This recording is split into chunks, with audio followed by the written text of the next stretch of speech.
In this nitty-gritty Let's Play live stream, we're going to be playing American Mah Jongg using the 2025 National Mah Jongg League card, and we're going to be playing at I Love Maj.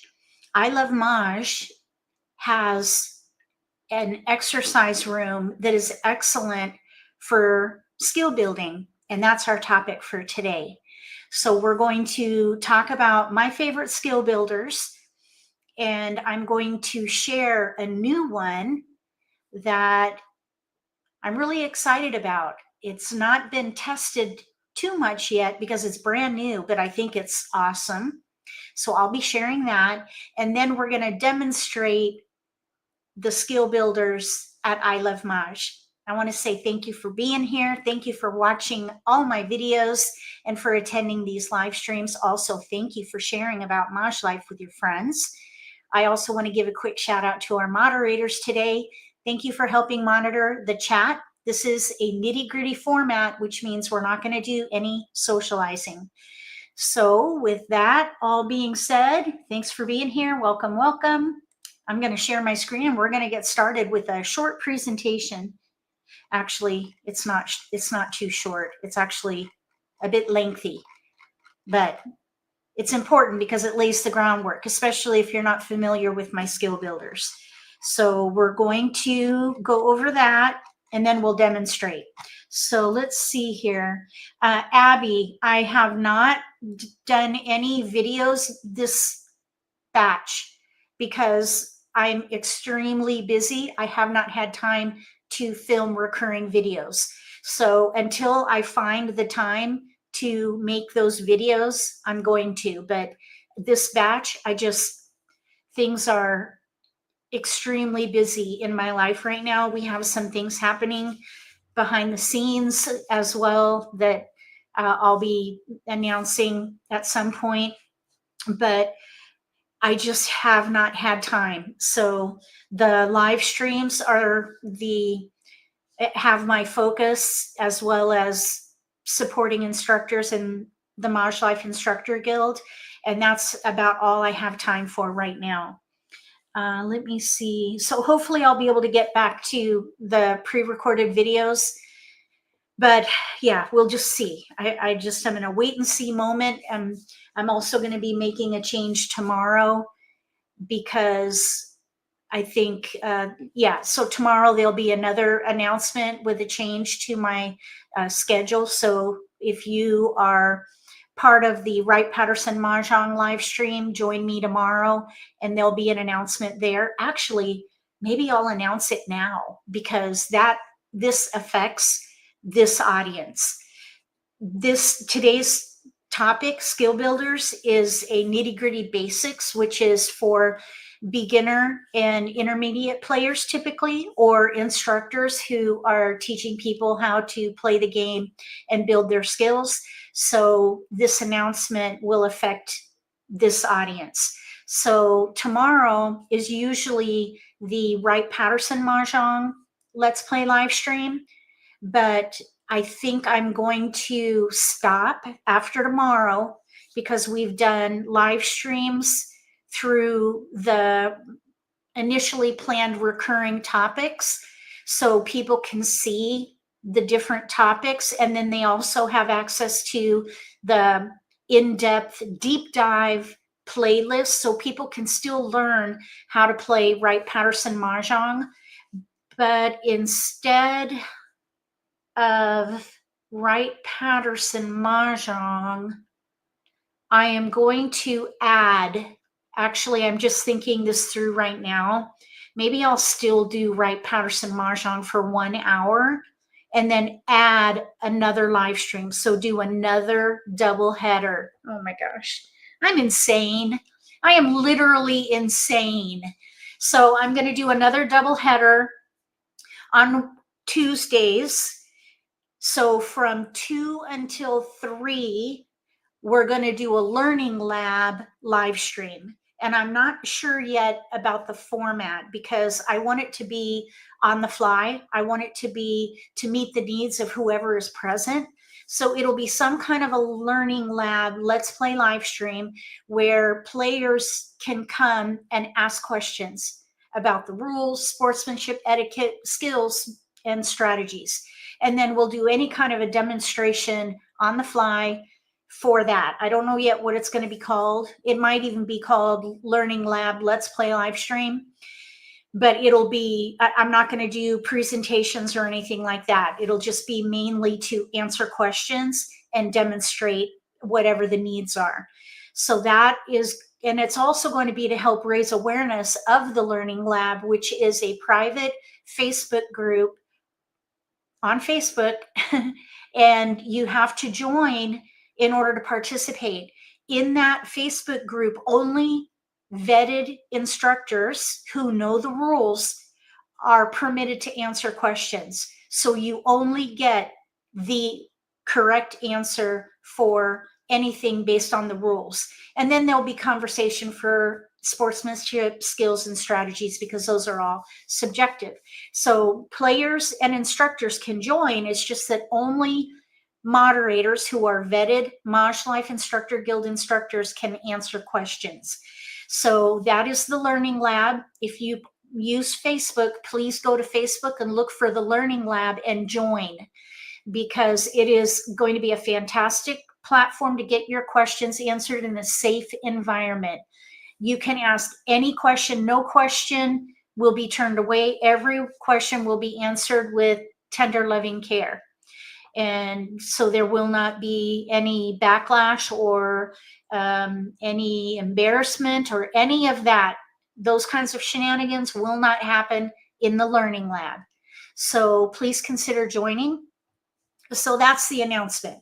Tomorrow, I'm just going to, for now, I'm going to add the Learning Lab. Later, depending on whether there's interest in Wright-Patterson Mah Jongg, I may just retire Wright-Patterson Mah Jongg and then move the Learning Lab live stream to the 1 o'clock slot and just do one live stream on Tuesdays.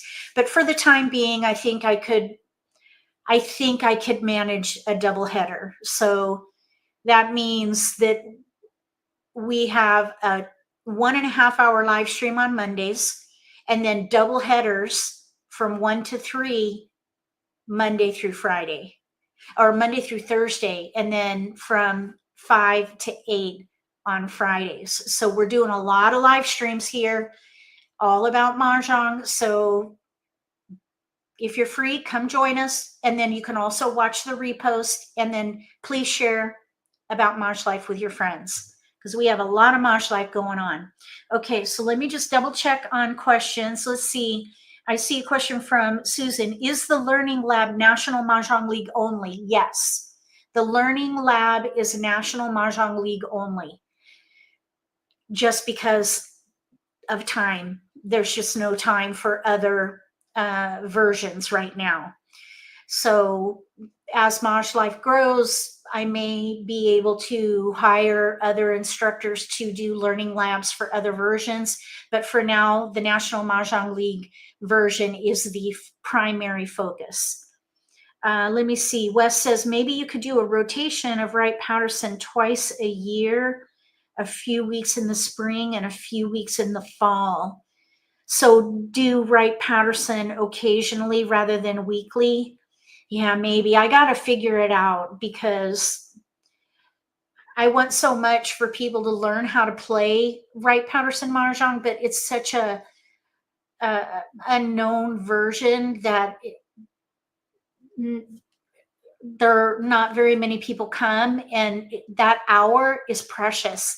I have so much to do, and even 1 hour is just a premium for me. And I'm sure for everybody. I mean, our time is precious. And I just have some things going on in my life right now that are stressful. So I don't know if I can manage, but we'll see. Oh, Wes, thank you for putting the Learning Lab on there. There are several, the Learning Labs on Facebook. Look for #MAHJLIFE. I didn't know there were several Learning Labs on Facebook. Let me just jump over there really quick. But you could look for #MAHJLIFE. Okay, Learning Lab. If I type in Learning Lab, hashtag MAHJLIFE comes up right at the top for me. But yeah, there are a couple. Yeah, there are some learning labs, but look for hashtag Learning Lab, hashtag MAHJLIFE. Learning Lab, hashtag MAHJLIFE. And then you'll find the Learning Lab for American Mah Jongg. Learning Lab, hashtag MAHJLIFE. And again, this is a special private Facebook group, so players can come in and ask questions without fear of backlash or mistreatment from more advanced hardcore players who are not very patient about new players asking questions about the game that are fundamental and way beyond.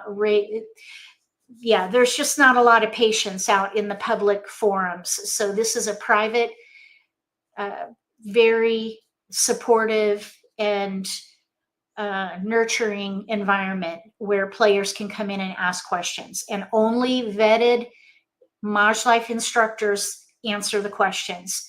So you're not going to get people answering questions with house rules or with incorrect rules. The correct rules will be posted in reply, so people can learn and be confident with what they're learning. So let me share my screen and we'll get to these skill builders unless anybody else has any more questions. Okay, Agnes, wonderful. Yes. Now, if you want in that learning lab, there are instructors in there who are not in the guild. So they need to refrain from answering questions about the rules because they will be removed. Only the MAHJLIFE instructors who are vetted will be answering those rules questions. So if anyone without a moderator role tries to answer a question, that question is going to be removed. If you want to answer questions about the rules, you'll need to join the guild and then join the learning lab as a guild member so that you can be a moderator and answer rules questions. But for any instructors who are part of the learning lab, you're welcome to participate as a player and to share your skills, strategies, and whatnot if you like. But the rules will be answered by vetted MAHJLIFE instructors. Oh, wonderful. Thank you, Agnes. I'm glad you joined the community and we welcome you. Okay, so let's see here. Yeah, there's a guide in there that can explain how it all works. And if you have any questions, feel free to send me an email. I'd be more than happy to answer any questions you may have. And you can also find more out about it if you go to MAHJLIFE/learning-lab. You'll find everything about the learning lab at MAHJLIFE by going there. Okay, so let me get this in presenter mode and then we'll get started. Let's see here.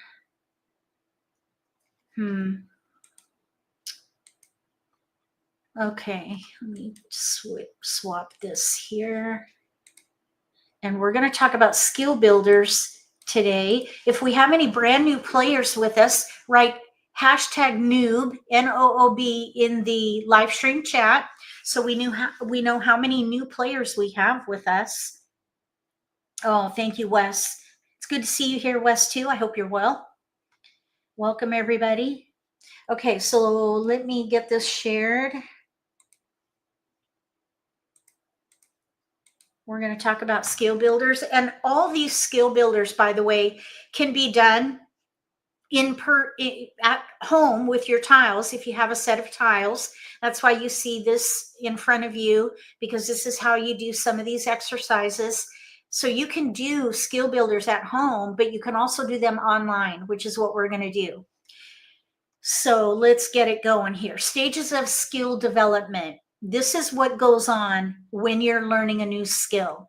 You first find yourself in a place where you have unconscious incompetence.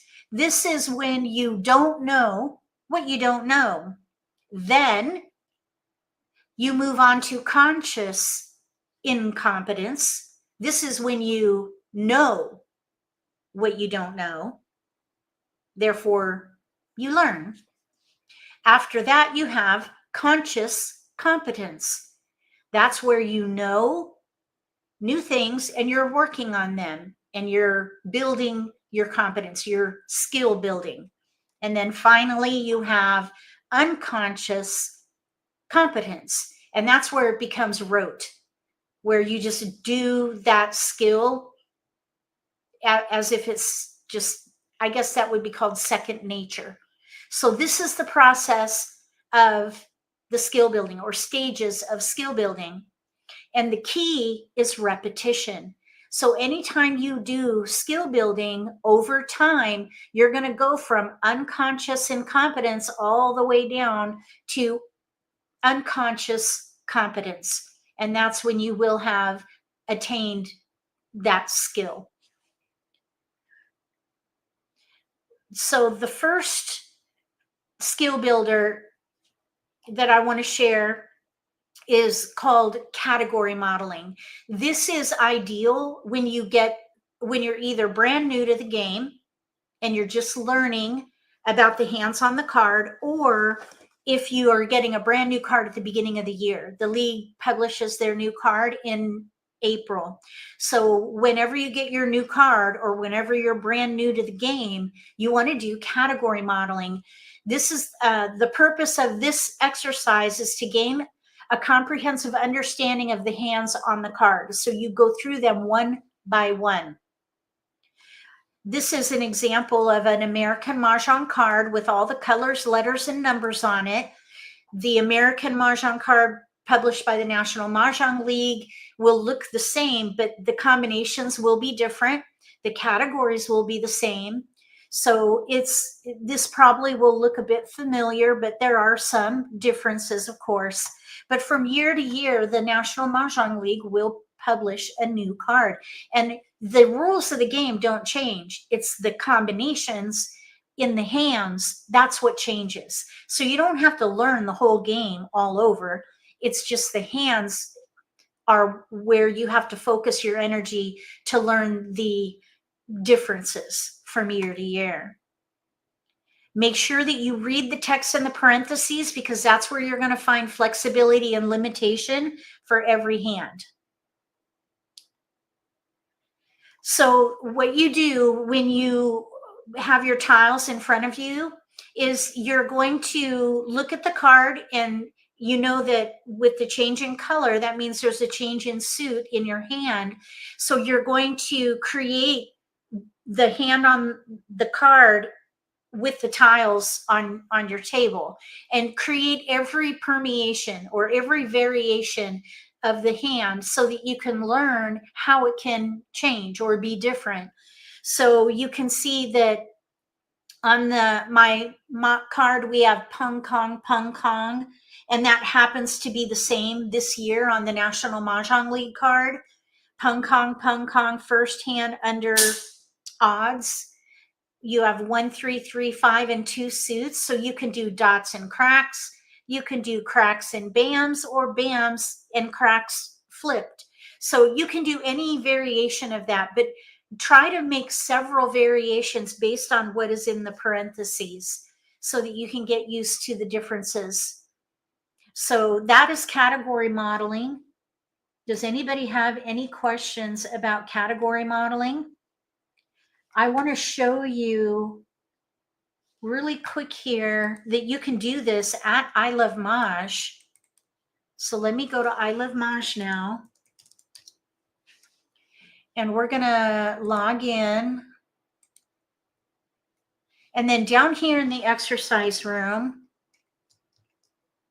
right down here, exercise room, there's make a hand. And I would do sequential order. Click launch exercise. And once you're in here, you'll be able to, I saw your question there, Agnes. When you go to the Learning Lab and you click join, you should be asked, I believe, 3 questions. you've got to join. Let me see if you're one of my friends. I could send you an invitation. Okay, so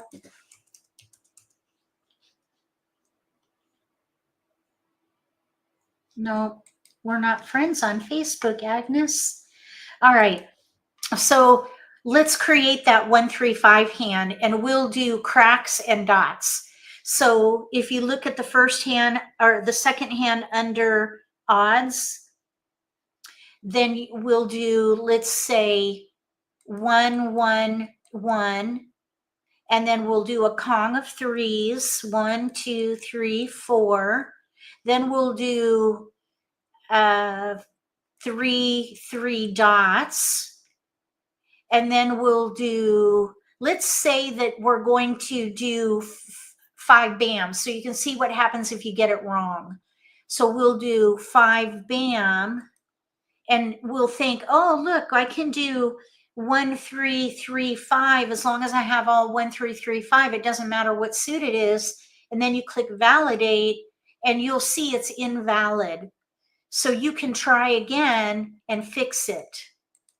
So remove that and then come in here and put it in correctly, and then validate. Wait, 1, 3, 3, 5. Oh, oops, I'm on the wrong. I'm on line 1 of the yeah, we need to go. Actually, you know what? I didn't realize. I was thinking 1, 3, 3, 5 little odds, but we're on 2025 line 1. So let's do that. So let's say we're going to do 4 flowers. Oops, that's 5. So 4 flowers, and then we're going to do, let's say 2, 0, 2, 5. Now I know, and you cannot use a joker in a single, but I just want to put a joker in there just so you can see what happens when you do something wrong. So there's 2, 0, 2, 5. You cannot use a joker with a single tile or a pair for that matter. So we're going to now do 2s or 5s. If you look in the parentheses, you can do 2s or 5s. So let's do 5s, pungs of 5s. Okay, so there's the hand. We have an error, this joker. That needs to be a white dragon, but let's validate, and you can see it's invalid, and it will tell you what happens or what the mistakes could be. Then you click try again, fix the error. So let's see if it'll let us move it. So now we have 2, 0, 2, 5. We have a white dragon in there. Validate, and then you get a congratulations. Okay, and then you go to next hand. So you're on line 2 now, and then you repeat it. So that's how you do category modeling on the card. So let's just do one more, because I want to show you that you can do multiple variations. So any 2 suits for line 2. So let's do dots. So we have a pung of 2s in dots, and then we're going to do 4 white dragons, and then we'll do 3 2 cracks. It's got to be a different suit, and then we need a Kong or 4 5 cracks, and then you can validate it, and then we could say try again and do it with different suits this time. So let's do 3 2 cracks. We'll do 4 white dragons, and then this time we'll do bams. This is the valid hand just like the other, but it's just in different suits. So try category modeling so you can practice every hand on the card. You just go through them systematically. And when you have an error, study the card and figure out where your error is. And if you can't figure it out, take a screenshot and post it in the learning lab, because then the instructors can look at your error and point it out to you and educate you on the hand or whatever it is that happened based on what they see. All right, so now we're going to go to the next skill builder. The next skill builder is called random pulls. Random pulls is when you practice identifying the strength in a dealt hand, because when you first get those dealt tiles, it's hard to figure out what to do when you're brand new. It's very difficult to figure out with all these random tiles, where do I start? So this exercise helps you focus on how to get started. So with random pulls, you're going to arrange your tiles in some order that works for your brain. I like to arrange them in this order. So we have a joker, flower, then the numbered suits in numerical order. Some people like to put their suited tiles in number order or rank order. And that is to see a pattern. Like, do you have mostly evens, odds? Do you have mostly like numbers? Do you have consecutive runs? But when you put them in suit and in order, it just gives you a different lay of the land. So either way, when you have a multiple, that would be pair pung kong, any two or more identical numbers, that is where you should start, because American Mah Jongg is a game of multiples. Every hand on the card requires multiples. So if you start there, you basically build with the end in mind. If you have multiples, target the multiple. So you would look at this hand and say, okay, I have a 1 dot pair. So what can I use in my hand for that 1 dot? And start there. If you don't have multiples, you could use the predominant pattern. So whatever that might be. In this particular example, we could maybe do a consecutive run with little numbers 1 through 5, or we could maybe play little odds as well, 1 through 5. Welcome to the game, Sherry. Okay, so you would want to choose a category that uses most of the tiles that can support the multiple. That's random pulls. So any of the remaining tiles thereafter would be a good pass. You want to try to make it as benign as possible. So let's go to Maj, or I Love Maj, and I'm going to show you how you can do this exercise at I Love Maj. So we're back at I Love Maj now. Let's see. We should be back at I Love Maj. Yes, we are back at I Love Maj. I'm going to go up here. So you can go to, with this one, Charleston Practice. Click Launch Exercise. And from here, you're going to start the exercise with a dealt hand, and then you're not going to do the Charleston. You're just going to stop, because the purpose of random pulls is just to identify the strength of the hand. And then you start with new tiles, and then you do it again. Again, repetition. You want to get to unconscious competence. So we're going to start with the dealt hand, and we're going to sort by suit first to get the lay of the land.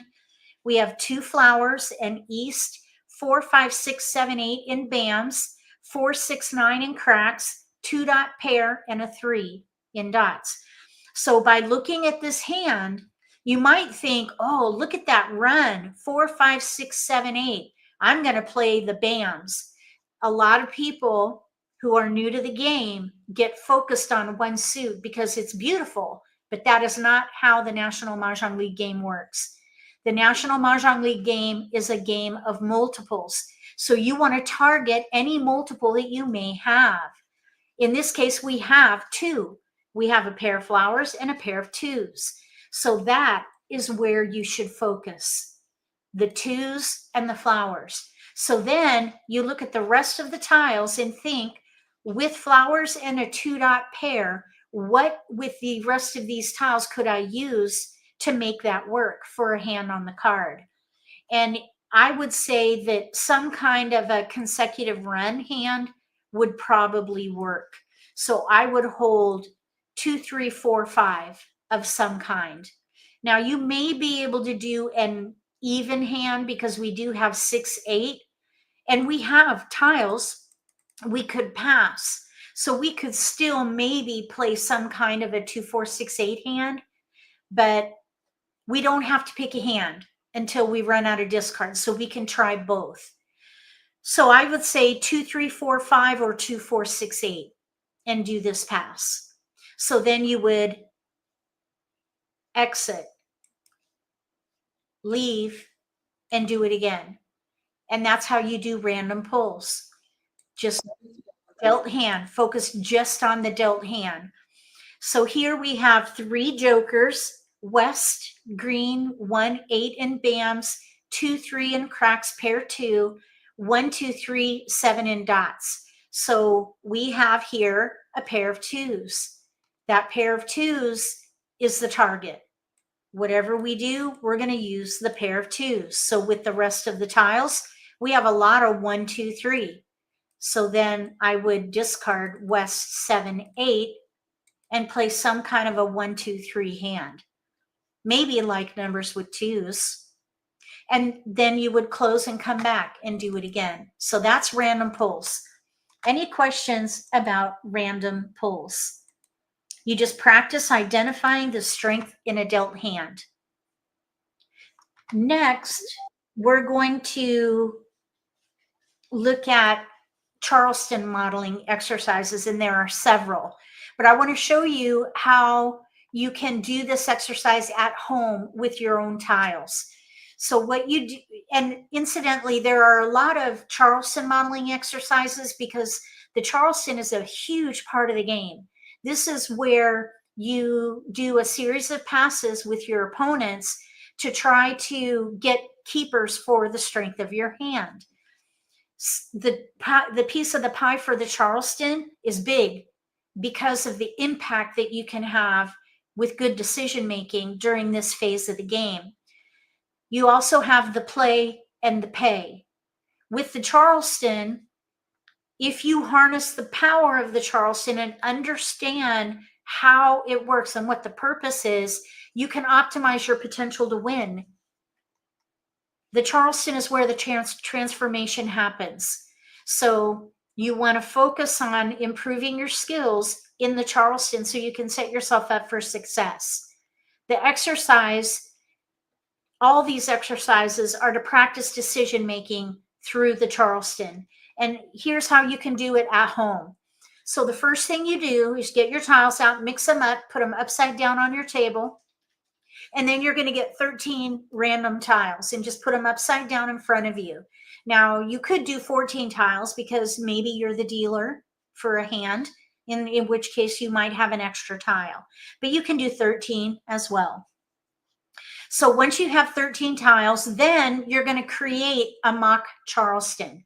And this simulates passes from your opponents. It's not going to be exact. It's a simulation, but it's a way for you to practice decision making by receiving random tiles in passes. So you're going to create 6 rows of 3 tiles each. You have the first Charleston, then the second Charleston, left across right, right across left, or second left across right. So 2 rounds of passes are going to be in front of you.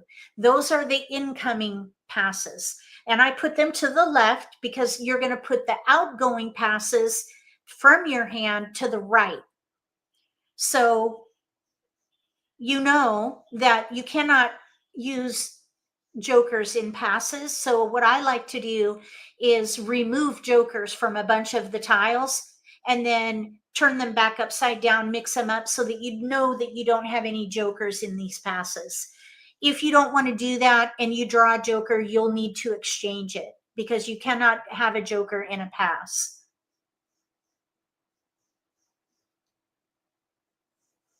Yeah, exactly, Angela. That is why it's there. We want to protect our new players. Anybody learning the game, we want to treat them with tender, loving care because we want more players in the game. And the more confidently everybody plays, the more fun we can all have.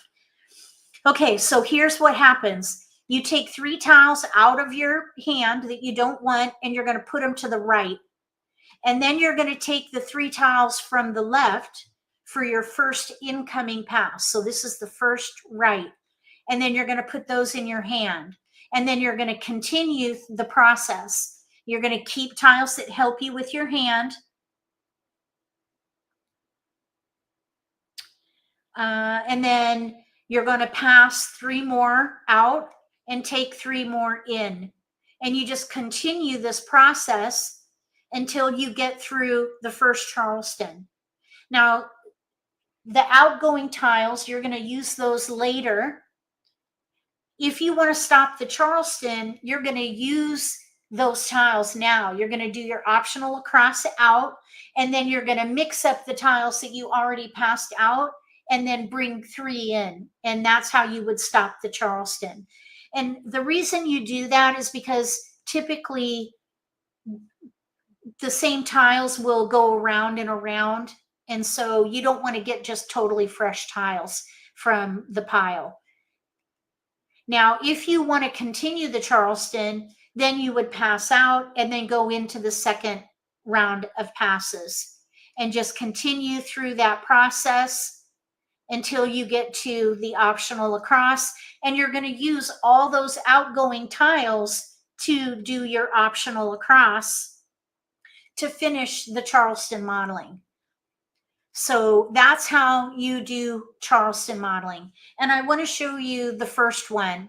Oh, actually, we're going to go do Charleston modeling real quick here. So let me share my screen again with the game.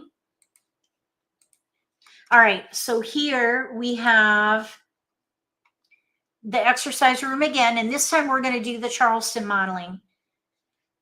So here's the Charleston practice. We're going to click Start Exercise, and we're going to sort by suit. We have a couple of jokers, a flower, West Green, 4-7 and BAMs, 4 cracked pair with 7-9, then 2-3-4 and dots. So if this were your hand, if anybody would like to share what they would target, put it in the live stream chat. What would you target? Not what would you focus on for the whole hand, like what category would you play or anything like that. We're just looking at the target. What would you target with this hand? You want to train your eye to target the strength of the hand. And over time, that's going to help you play quicker. So by looking at these tiles, what would you target as the strength of the hand? If anybody would like to share, feel free. Wes says 4 crack. Yep, 4 crack pair. That's what I would do as well. 4 crack pair. Now, if you want at I Love Maj, you can sort by rank, and that's going to show you like numbers most of the times. You can see 4s and 7s, which don't go together, but we do see that we have a lot of 4s. So I would keep the 4s, and I would even keep the 2-3. I would probably also keep the dragon and maybe even the West. Yep, Agnes says 4 crack also. Now that means we would have these tiles to pass, but this I would not recommend. Passing like numbers is almost as risky as passing a pair, because I believe the percentage of hands with like numbers is 44%. That is close enough to 50 in my opinion. So I recommend not doing that. I would do a 7-9 and 2 suits, but not 2 7s. So something we're going to sacrifice here. So I would probably let the West go because we have no East. A West without an East is not going to help at all. Now you could maybe play that second quint, but we only have a pair. So I would not recommend playing a quint. The only time I recommend playing a quint is if you have a big multiple, which would be like a Kong. We don't have a Kong. We have a pair. So I would not even consider playing a quint right now. Even though we have jokers, I would play something exposable probably, but I wouldn't pick a hand because we've got discards. We really don't need to pick a hand. The purpose of the Charleston is to gather. It's to gather tiles that can be used to support the strength of your hand. And in this case, the strength of our hand is some kind of a 2, 3, 4, something with the four crack pair. So let's pass and see what we get. We got a 2. And look, we have an east-west.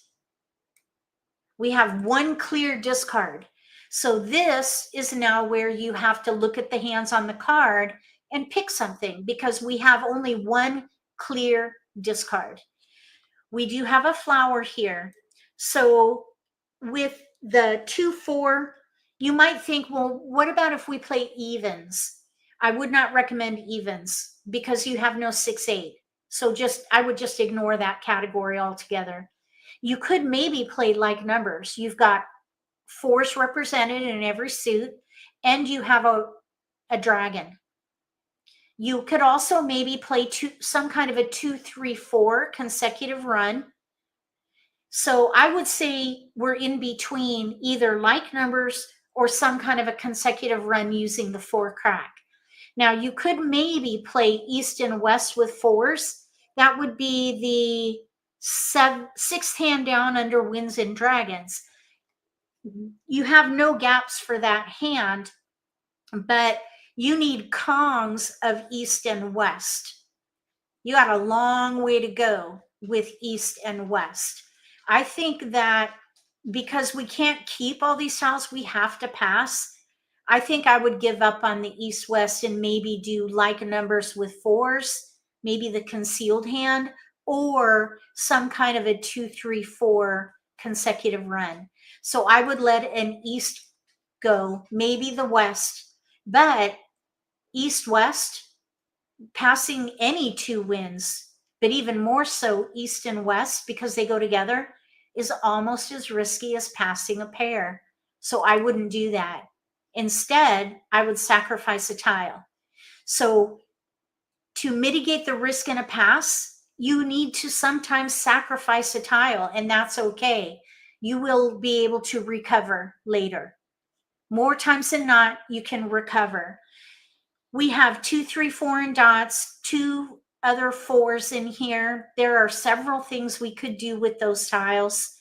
I would probably let the 2 crack go here because there's a gap between the 2 and the 4, and we have no 6, 8. So I'd let the 2 crack go. That is the sacrifice tile, because we could maybe use it later. We're going to sacrifice it now because it's the weakest of our keepers. And we're going to pass. So we did pick up a different 2 and a 1. And then we have 2 clear discards. Anytime you have tiles that you know you don't need, I call those clear discards. Get them out there and then figure out what you can sacrifice. So technically we have all keepers here, 1 through 4. If you look at consecutive run category, you'll see that most of the options are 4 numbers in a range. So a 1 crack you might be able to use, but we have a big gap between 1 and 4. And if we did a 1, 2, 3, we wouldn't be able to use the 4 crack. Like maybe, let's say, the 3rd hand down on the right. We could do 1 crack, 2 bam, 3 dot. But we'd have to throw away a pair of 4s. You need to target the multiple.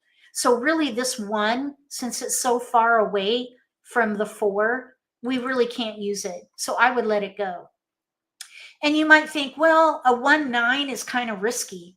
There's going to be some level of risk in every single pass. You just want to mitigate the risk to your best ability of what you have left over and let that be okay. It's okay to have a risky pass.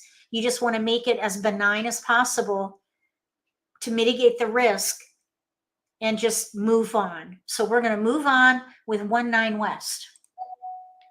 And we got a 5 and another 4. We have, we definitely want to continue. We've got some great keepers here, but we can't keep them all. We're going to have to probably pick a hand. We have really 1 clear discard, the 9 crack. So we're going to continue and we're going to let the 9 go. Now we start looking at our keepers and we're going to let go of the weakest keepers. So I think this 2 bam, that can go because it's separated from the 4. We have 2 pairs of 4s, and then we have a 5 crack, and then a 2, 3, 4 in dots, and then a green dragon. The reason I'm keeping that green dragon is because we could maybe play like numbers with 4s in the like number category concealed, but we could also maybe play the second hand from the bottom under consecutive run. We need a 1 dot and then a 5 or a 6.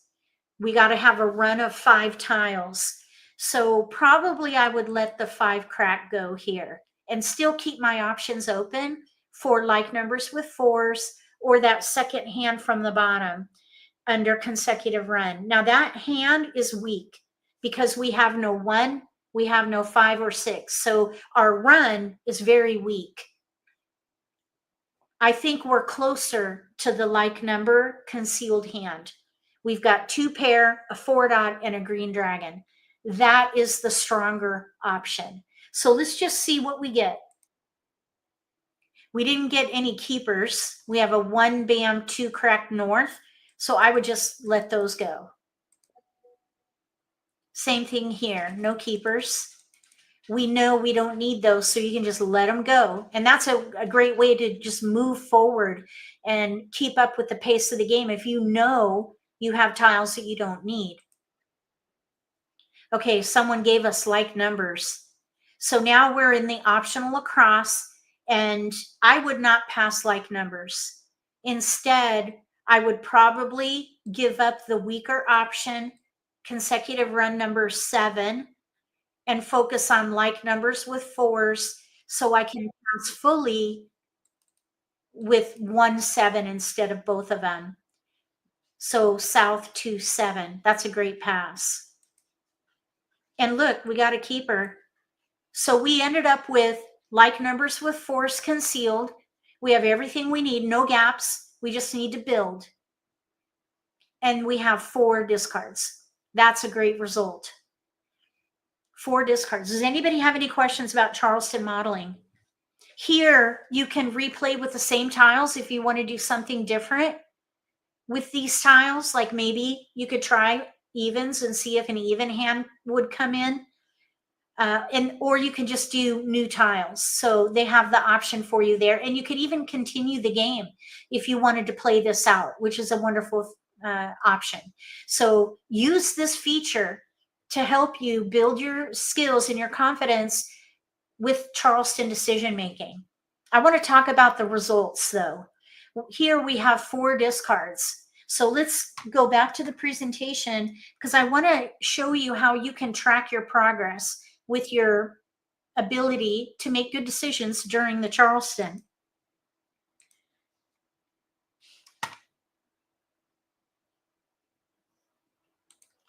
So how do you measure results?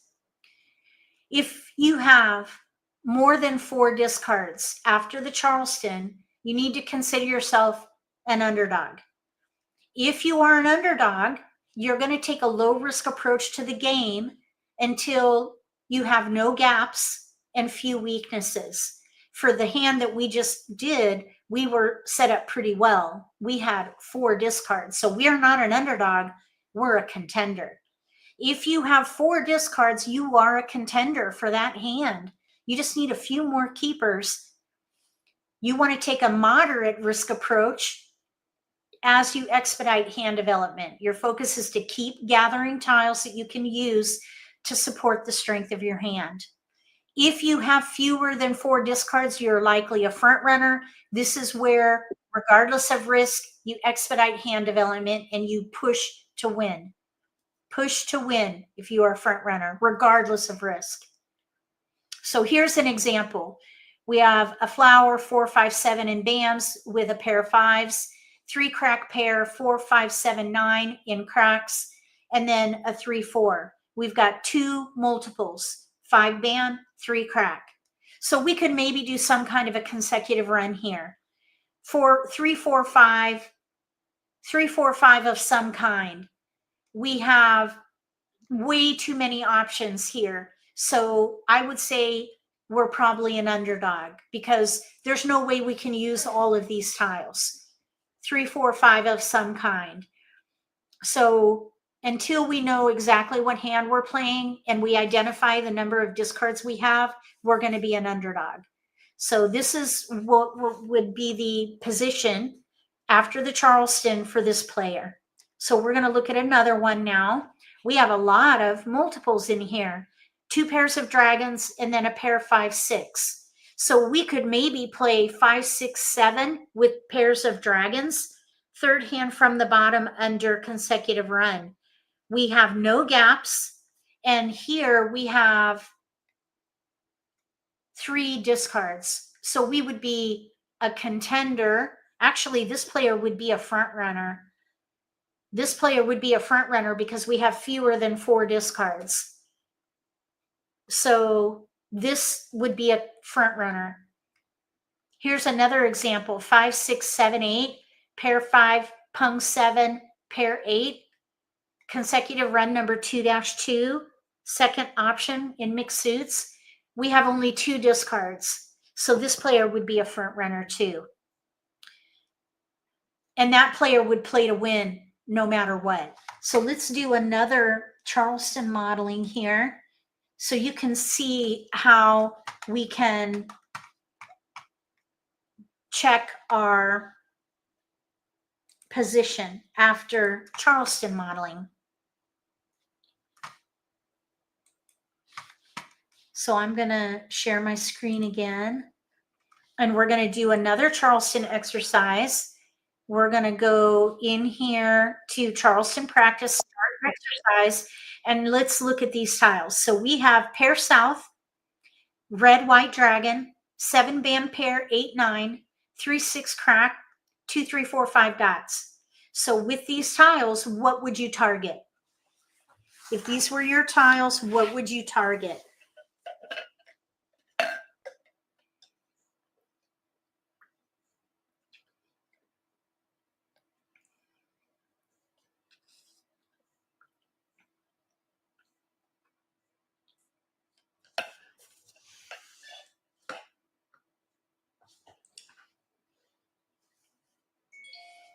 If these were my tiles, I would target the 7 band pair.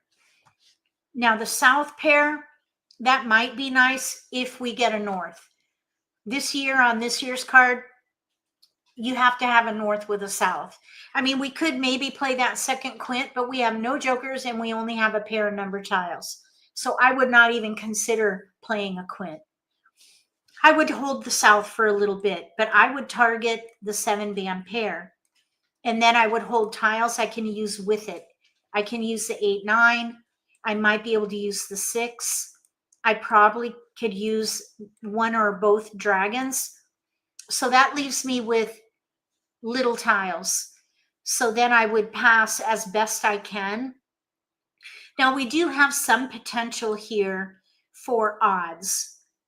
Let's see which one. It would be maybe the first odd hand on the right. 1, 3 crack, 5 dot, 7, 9 in bams. But we have no 1. That's a gap. Anytime you have a gap, let it go. It is a non-starter. Because if we were to consider that hand and pass 2, 3, 4 in one suit, that is a very risky pass. I would not do that. I absolutely would not do that. So I would not focus on that mixed suit odd hand because we've got a gap. Instead, I'd mix this up. Keep it on the edge. Maybe do 2, 3, 2, 3, 4. At least there's different suits. 2, 4, 3 crack. It's a little wonky. It's better than passing a 4, 5. It's better than passing 2 3s.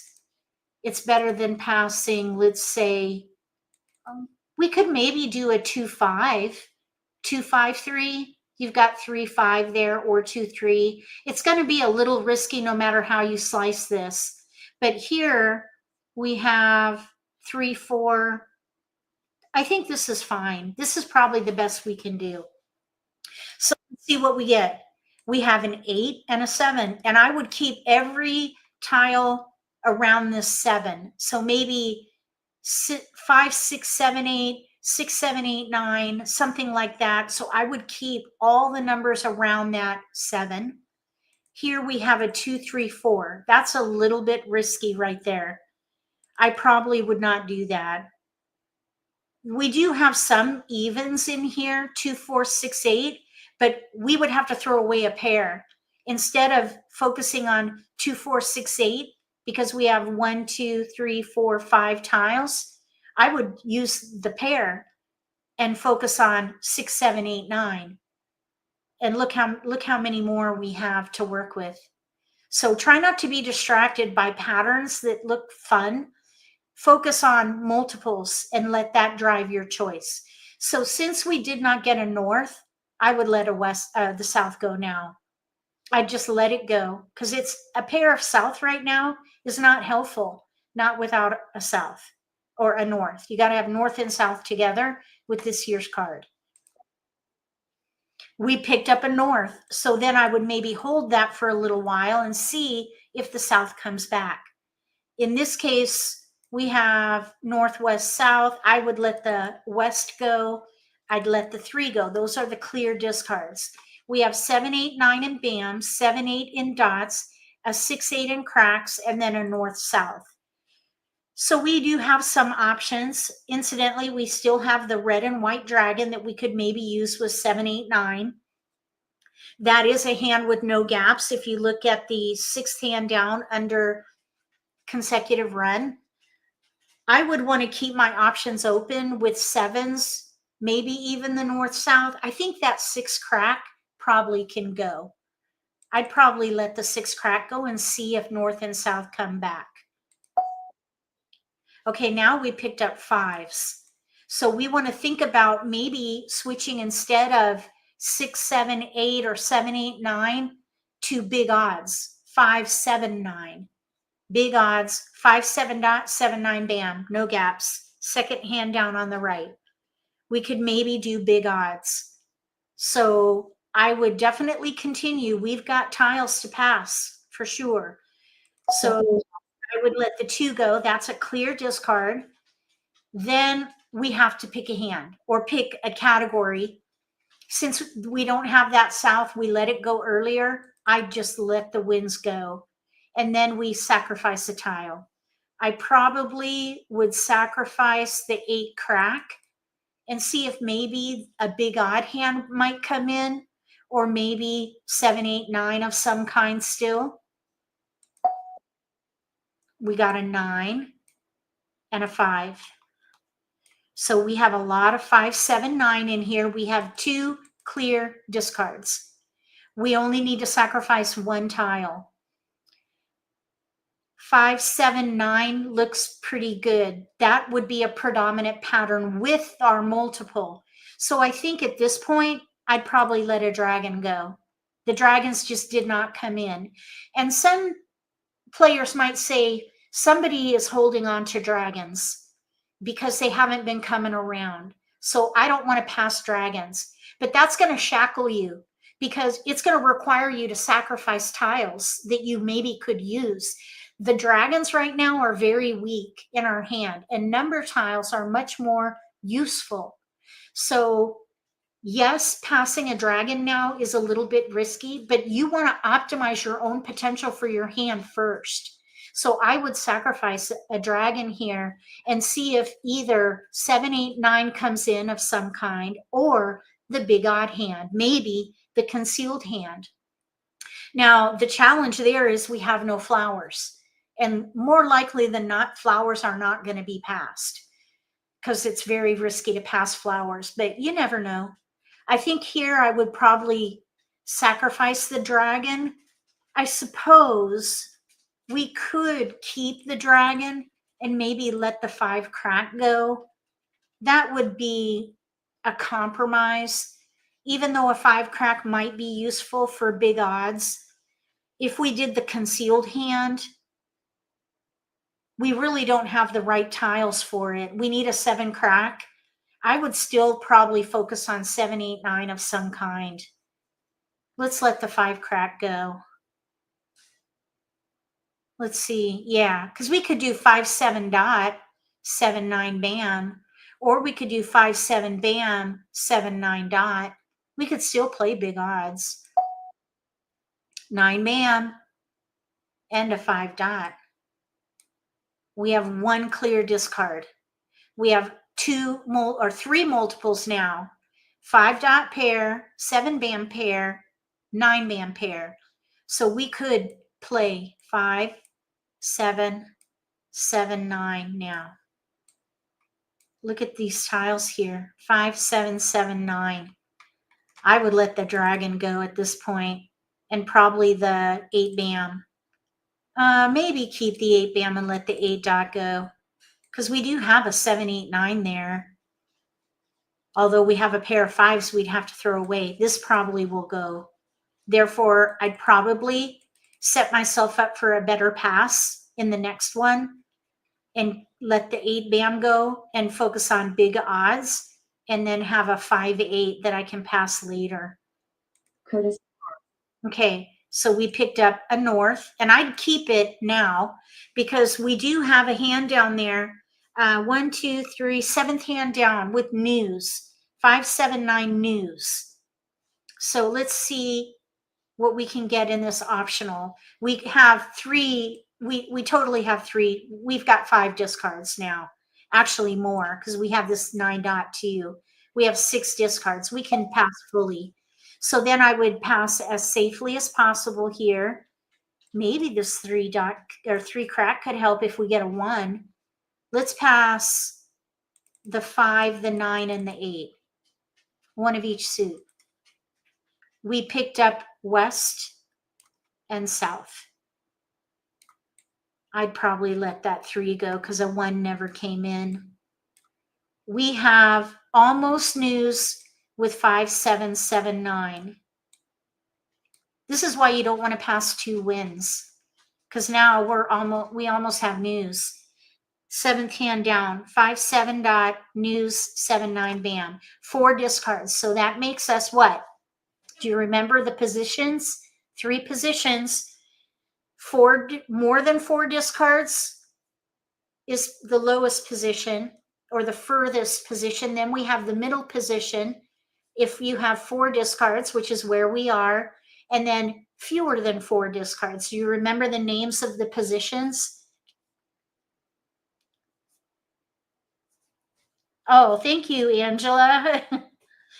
You know what we could do? You would have played evens, but we started with a pair of 7s. So you would want to target the multiple, the 7. The positions are underdog, contender, front runner. We would be a contender here. We would be a contender on this one. Okay, so we're going to go back now to the presentation again, because there are other exercises that you can do to test yourself in certain ways. Other skill builders that can help you with different areas of weakness in your decision making. So we just did Charleston modeling, and I taught you how to assess your position, and you want to try to be a contender or front runner. You don't want to be an underdog. If you find that you are an underdog after the Charleston, almost all the time, you need coaching. You need to find an instructor to help you figure out your trouble spots with your decision making. Get some coaching from an instructor. At MAHJLIFE, we've got a guild of instructors who are trained or getting training. We've got varying experience. Most are highly experienced and vetted. So if you're looking for an instructor, you don't have one in your area, think about going to MAHJLIFE and finding an instructor who can help you. Because if you're always being an underdog, you're going to get discouraged. If you are a contender most times, keep going. And if you're a front runner most times, consider going to a tournament. You might come home with prizes. So consider your position after the Charleston to help you monitor your progress. and also understand the level of risk you can take in the game. Okay, so now I'm going to share my screen again so I can show you a couple of other skill builders.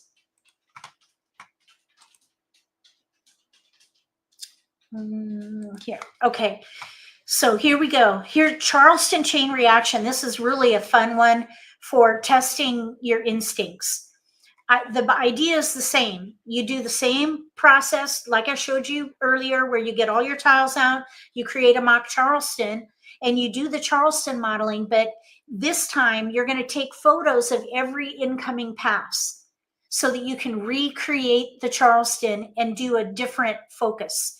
So maybe identify the strength of the hand and pick a plan A and a plan B. Go through the Charleston for plan A and note what category you played and the number of discards that you have. Then look at your photos and set up the Charleston again, exactly as it was. Then go through the exercise with plan B and compare your results. Remember your position, underdog, contender, front runner, and this will help you test your instincts. So we're going to jump back to I Love Maj, because I'm going to show you how you can do it there. Oops, that's my editing program. Sorry, you don't want to see that. That's how I edit my videos. Okay, we're going to go back here and we're going to do new tiles. So here's new tiles now, and we're going to do this 2 times. So here we have almost news. Look at, we've got a north-south, pair south, but we also have a pair of ones. So I would probably target the north-south with ones, but we could also maybe play a wind hand. So let's focus on the ones and the north-south first and see what we can do. Here's a 1, 2, 3, 4. So let's see what happens if we focus on 1, 2, 3, 4 or north and south with ones. Now an 8, 9 like that's a little bit risky. We have 1, 2, 3, 4. I think what we could do here is keep, no, I don't want to be left with 2 8s. So let's let the east go here. So we're going to focus on the ones and the north-south the first time, plan A. And then plan B, we could either do all wins, let's say, or maybe wins and dragons of some kind. So let's see what we get. Here's a west now. Here we have a 3 and a 3. 1, 2, 3, 4 is coming in strong. I would definitely let the 8, 9 go, and then probably the west. So we have an east. I would, here we have a 5 now. 1, 2, 3, 4, 1 through 5 of some kind. We could also do now little odds, 1, 3 dot, 3, 5 bam, and leverage the 1 and the 3. We could do 1, 2 dot, 3, 4 bam. So second hand down on the right under consecutive run, or second hand down on the left under odds. So we're gonna pass east red. Now this is where we're gonna have to sacrifice a tile. This would be an example of when I would pass 2 wins, because we're equally between 1, 3, 5 and 1, 2, 3, 4. I would risk passing 2 wins in this case. This is super risky, but we've got 2 strong potentials here with hands of least resistance. Pung kong, pung kong. I'd do it. I wouldn't pass a flower though. Okay, so there's a 4, a 2, and a 5. So we have all 1 through 5. I would continue and let's see, I think we let a south go. Let's let the north go.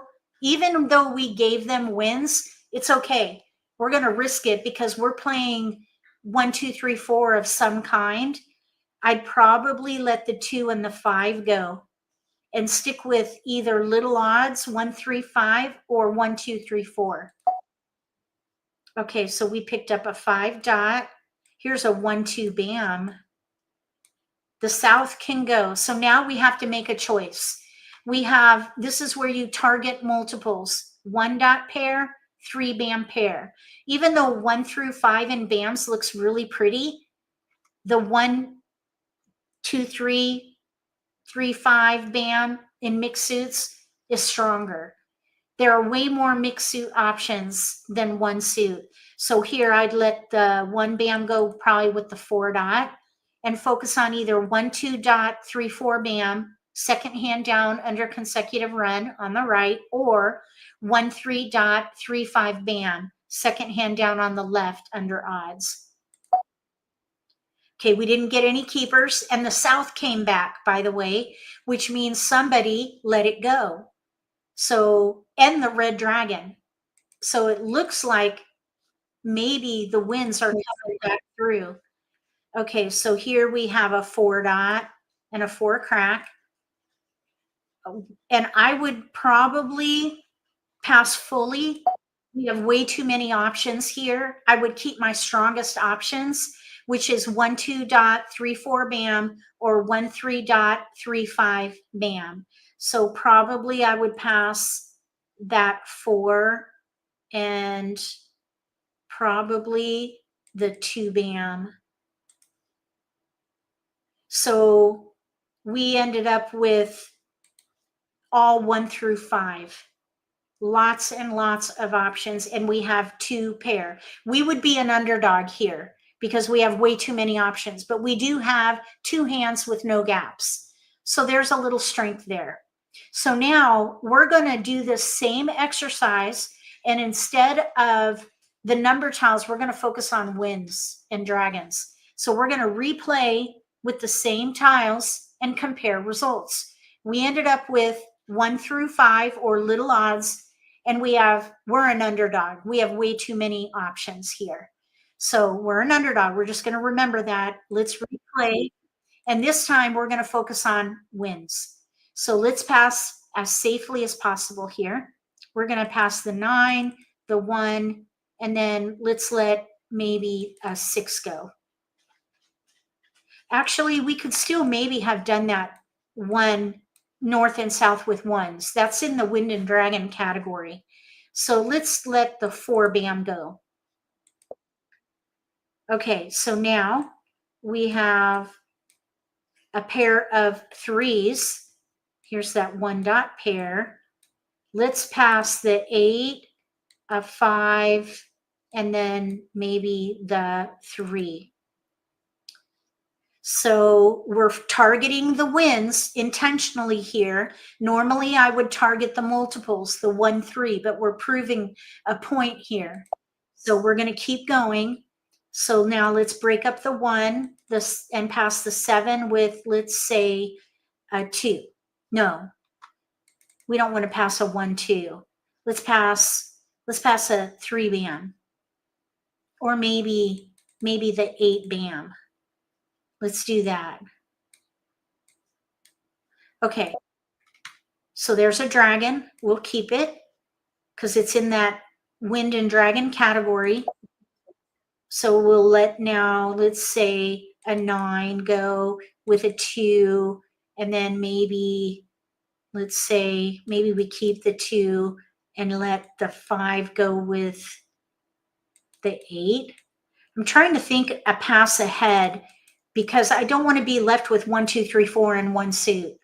So let's think about our next pass. Maybe this 3, 4, 3, 5, 8 is a good next pass. So let's do 1, 4 with a 9, and that leaves us with a 3, 5, 8 for our next pass. Okay, so we picked up the east. We have a dragon, and we have our tiles to pass safely. Okay, we ended up with that 1 crack. Okay, so there's a 4, and here we can pass 1, let's see. That's fine. That's not too bad. We might be able to do better there. And again, I'm trying to think a pass ahead in case we get a bunch of keepers, which we didn't. So now we can do, let's say, 1 of each suit right there. Okay, so the result is we're an underdog. Again, an underdog, and we have a gap, no west. So the answer here, even though we're an underdog for both of them, the first option was better because we had all 1 through 5. Do you remember? We had all 1 through 5, and we had 2 hands with no gaps. 1, 3, 3, 5, second hand down, or 1, 2, 3, 4. And we had lots of options in there. So we were in a much better position, or we had many more options in the first iteration than this one. We've got a gap, no west, and we have 6 discards. So clearly working with the number tiles had a far better result. So that is Charleston chain reaction. Use the same tiles 2 times, or even 3. You could do it as many times as you want. You just click replay with the same tiles, and you can pick a whole new strength and keep going. Okay, so now I want to share 2 other exercises with you that you can do to focus on some other areas of improvement in your decision making. One of them is called Charleston Force, and this is where you pre-select categories on the card. So you pick, let's say, 3 different categories, and you do the Charleston modeling and force hands in those categories. And that just helps you play out of your comfort zone. If you find that you're always playing consecutive run, take the consecutive run category out of the options and force yourself to play other categories until you gain comfort level with those other categories. So that's called Charleston Force. And you maybe put categories on strips and then pull strips randomly. And then you can go to I Love Maj and force hands in those categories. So we could do that, but just for sake of time, we're not going to. I want to continue to share some of these other exercises. This one is called Charleston Sprints, and it will help you make quicker decisions over time. It forces you to make super quick decisions. So what you do is you do the same Charleston modeling exercise, but you force yourself to make super quick decisions. Even if you make mistakes, it's okay.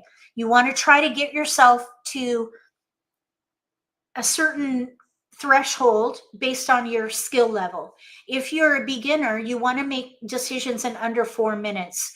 If you're an intermediate player, you want to make decisions in under 3 minutes. If you're an advanced player, you should be able to make decisions in under 2 minutes. And the idea here is with forcing quick decisions is so that you can play comfortably with people who are better than you, or you could maybe play online, because in some games you have to make decisions within 8 seconds. And then you could also maybe play in a tournament if you can train yourself to make super quick decisions. And you'll see over time that it's okay if you make mistakes because you made a quick decision. You can recover. It's all right. You can change hands or maybe use a joker. So it just helps to desensitize yourself from the anxiety of making a mistake. Push yourself to make quick decisions and get to that 2-minute mark. Everybody you play with will appreciate it if you make quick decisions. So let's go to I Love Maj, and I'll show you how to do it there. Okay, so we're gonna do a new exercise, and I'm gonna do this super fast. So you're gonna see I'm an advanced player. So my goal is to make decisions in under 2 minutes. So I'm gonna go really fast and I'm gonna talk through it. So you're gonna see how fast you can actually go. And even if I make a mistake, it's okay. We're gonna be able to recover. It's not a big deal if you make a mistake. So here we go. So if these were my tiles, I'd target the 9. So 9 crack pair. I'd hold the other 9, and I probably hold the dragon and the 3 for maybe 3, 6, 9. Then I would discard, I'd probably hold the 7 too. So probably the 4, no, I'd probably let one of the 2s go. And then I'd probably let the 4 crack go, one of each suit. Okay, so we picked up another 9. I'd let the 2, 5, 8 go. maybe let me sort by suit. I'm seeing 3, 6, 9 in here, or like numbers with nines. We're going to let the 4 go. Okay, so we have West, and we have 6, 7, 9, 3, 6, 9, or we could do, oh, look, we have 5, 7, 9 in there. I think 5, 7, 9 are like numbers with nines. We have 2 9s, so probably the 7 and the 5. I'd probably go with either 3, 6, 9 or like numbers with nines. Let's let the 8 go here. 7, 8, 9. Let's see. Let's let the red go. Actually, we've got 2 dragons here. Let's let the 3, 6 go. Because now I'm thinking maybe 7, 8, 9. 7, 8, 9 concealed. Okay, 7, 8 is the wrong one. Okay, the 3 can go. We got 5s, 9s, 8 can go. The 5 bam can go. We got a north. We have 3 tiles to pass. So we ended up with a 7 and a 9. Oh, we're done. I saw 1 minute 35 seconds. So we have 7, 9, 8, 8, 9, 7, 8, 9, maybe like numbers with nines. I would probably play like numbers with nines. We could maybe do the first like number hand. We have a gap, no 9 dot. We could maybe play the concealed hand and use the joker for the missing 9. We have 5 discards, so we would be an underdog for this one. Let's do one more. New tiles. Okay, so here we go. We have no multiples. This is a good one. Let's let the West go. We have a lot of 1, 2, 3. So we're going to pass those. We have 8, 5, 7 can go. Maybe, oh, look, 8 bam pair. We have a multiple. I'd reassess and target the multiple. Okay, so now instead I'd keep the 5, 7 and the dragons actually too. And I would let these little numbers go. So the 1, the 2, maybe the 3 crack, one of each suit. So now we totally switched to big numbers. Let's let the 1, the 5, and the 3 dot go, one of each suit. We're focused on 7, 8, 9. Maybe we could do evens. Let's keep the 4. Bam, 4 dot. We have tiles. There's a pair of red dragons now. So now we sacrifice. Let's let a 4 dot go. Okay, we got an 8. We have a 4 bam pair now. 3 can go. So 7 dot. We have 7, 8, 9. I think that 4 bam probably can go. And then I would probably 8, 9, 7 dot, 8 bam, 9 crack, no gaps. I think I'd let the green go. Okay, so now we have 1 east. Let's let this 4 bam go. And we have here 6, 7, 8 of some kind. 1, 5, 3 can go. No problem. And there, oh shoot, I know we were at about 130, maybe 140, 1 minute 40 seconds. We got the dragon back and a 9 bam. This 2 can go. So we have some kind of a 6, 7, 8, 9 hand. We could do 6, 7, 8, 9 in consecutive run. We could maybe play like numbers with 8s and dragons. We could maybe do the second hand from the bottom under evens with 8s and dragons. Here we have red and green. So there's a couple of options in there. And we have 2 clear discards. So there we go. Those are all the, oh yeah, I was going to share with you a new skill builder. This new skill builder is called, what did I call it? It's brand new. Okay, I got to find it. What did I call it? Does anybody remember? I know I sent it out. I sent it in to our instructors. Let me close this and let me go through my skill builders here. I'm trying to remember what I called it. I called it,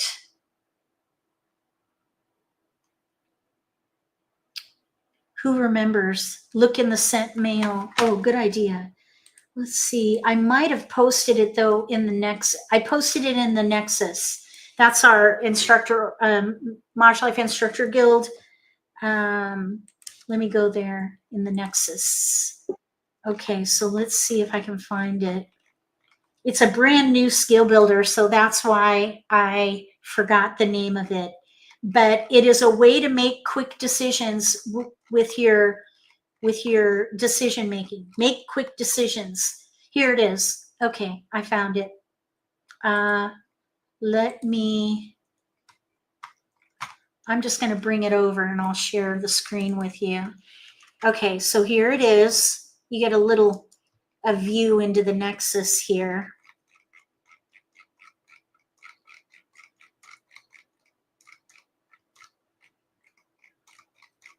Here it is right here.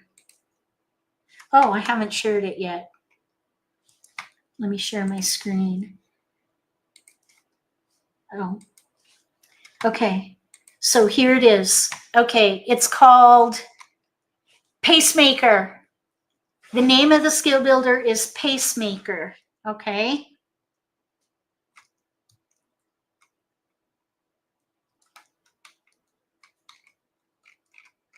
Now where do you go?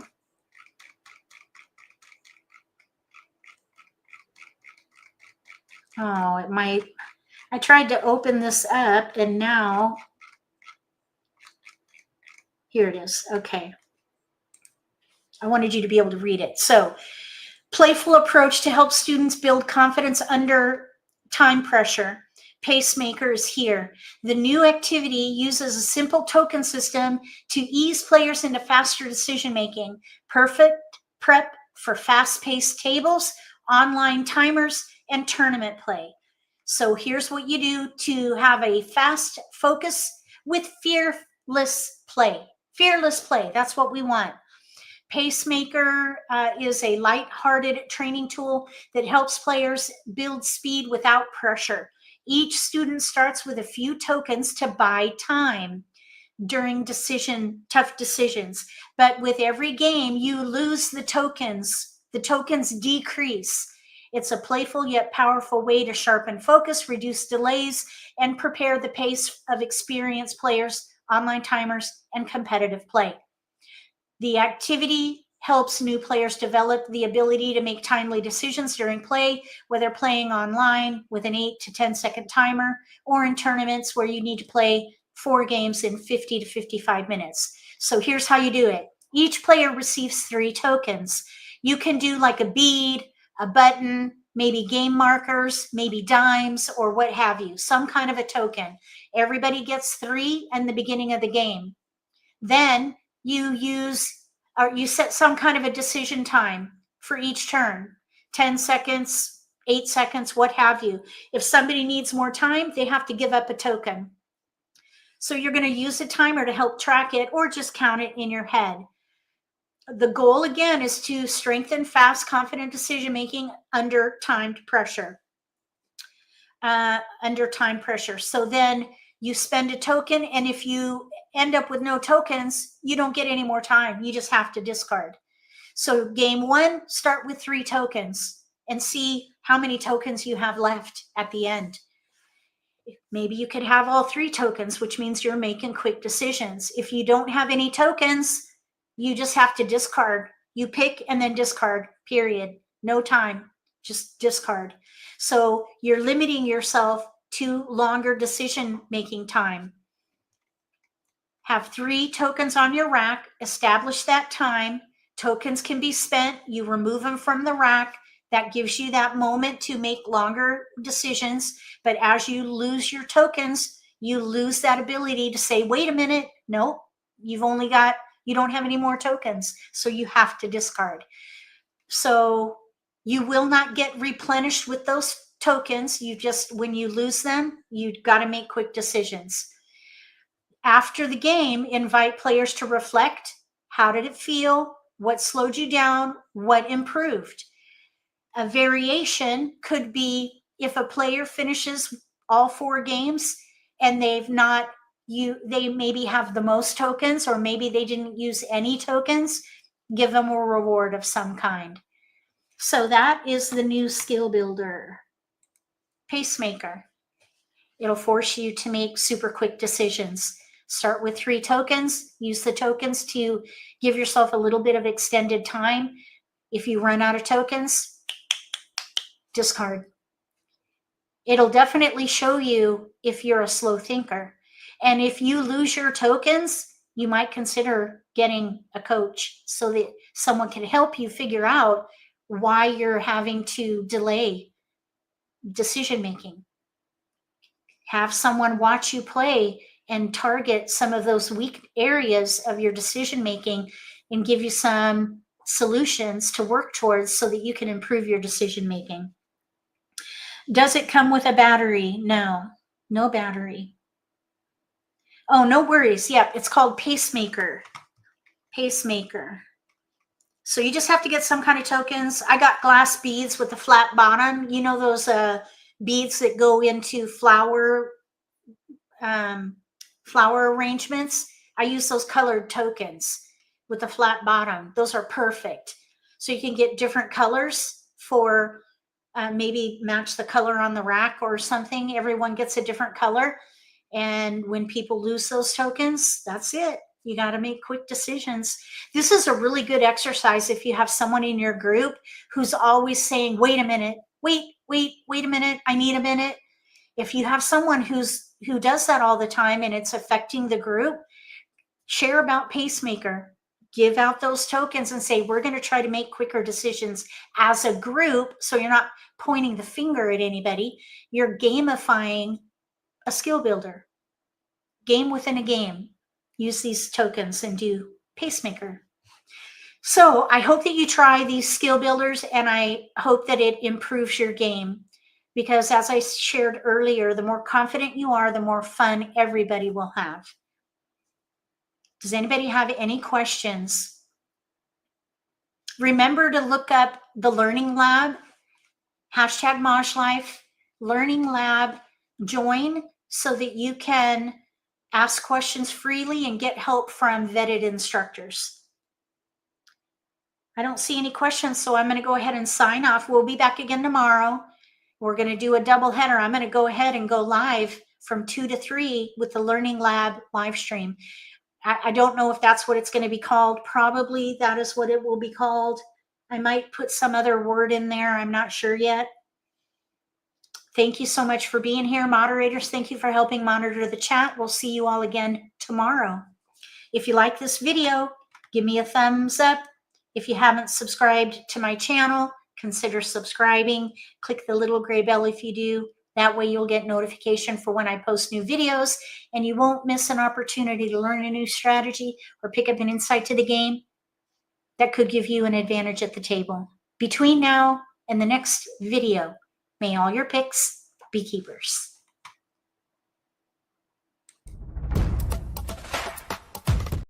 I clicked the wrong button.